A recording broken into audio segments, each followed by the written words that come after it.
Atos, capítulo 28. Uma vez em terra, descobrimos que a ilha se chamava Malta. Os habitantes da ilha mostraram extraordinária bondade para conosco.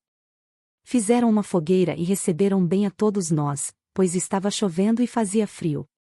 Paulo ajuntou um monte de gravetos e, quando os colocava no fogo, uma víbora, fugindo do calor, prendeu-se à sua mão.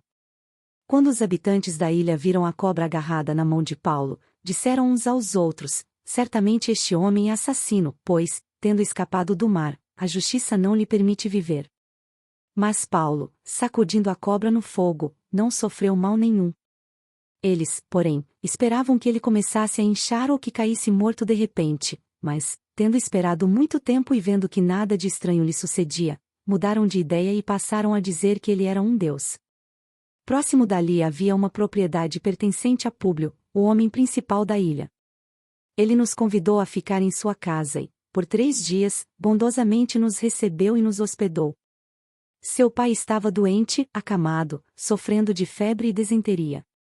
Paulo entrou para vê-lo e, depois de orar, impôs-lhe as mãos e o curou. Tendo acontecido isso, os outros doentes da ilha vieram e foram curados. Eles nos prestaram muitas honras e, quando estávamos para embarcar, forneceram-nos os suprimentos que necessitávamos. Passados 3 meses, embarcamos num navio que tinha passado o inverno na ilha. Era um navio alexandrino, que tinha por emblema os deuses gêmeos Castor e Pólux. Aportando em Siracusa, ficamos ali 3 dias. Dali partimos e chegamos a Régio. No dia seguinte, soprando o vento sul, prosseguimos, chegando a Puteoli no 2º dia. Ali encontramos alguns irmãos que nos convidaram a passar uma semana com eles.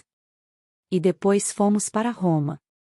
Os irmãos dali tinham ouvido falar que estávamos chegando e foram até a praça de Ápio e às 3 vendas para nos encontrar. Vendo-os, Paulo deu graças a Deus e sentiu-se encorajado. Quando chegamos a Roma, Paulo recebeu permissão para morar por conta própria, sob a custódia de um soldado.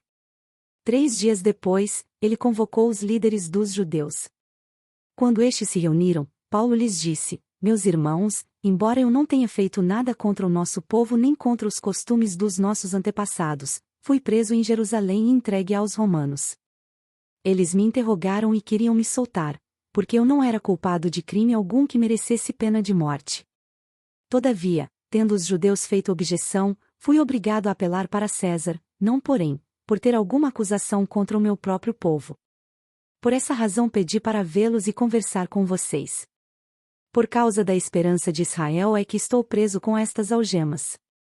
Eles responderam: não recebemos nenhuma carta da Judéia a seu respeito, e nenhum dos irmãos que vieram de lá relatou ou disse qualquer coisa de mal contra você. Todavia, queremos ouvir de sua parte o que você pensa, pois sabemos que por todo lugar há gente falando contra esta seita. Assim combinaram encontrar-se com Paulo em dia determinado, indo em grupo ainda mais numeroso ao lugar onde ele estava. Desde a manhã até a tarde ele lhes deu explicações e lhes testemunhou do reino de Deus, procurando convencê-los a respeito de Jesus, com base na lei de Moisés e nos profetas. Alguns foram convencidos pelo que ele dizia, mas outros não creram. Discordaram entre si mesmos e começaram a ir embora, depois de Paulo ter feito esta declaração final: bem que o Espírito Santo falou aos seus antepassados, por meio do profeta Isaías. Vá a este povo e diga: ainda que estejam sempre ouvindo, vocês nunca entenderão, ainda que estejam sempre vendo, jamais perceberão. Pois o coração deste povo se tornou insensível, de má vontade ouviram com os seus ouvidos, e fecharam os seus olhos. Se assim não fosse, poderiam ver com os olhos, ouvir com os ouvidos, entender com o coração e converter-se, e eu os curaria.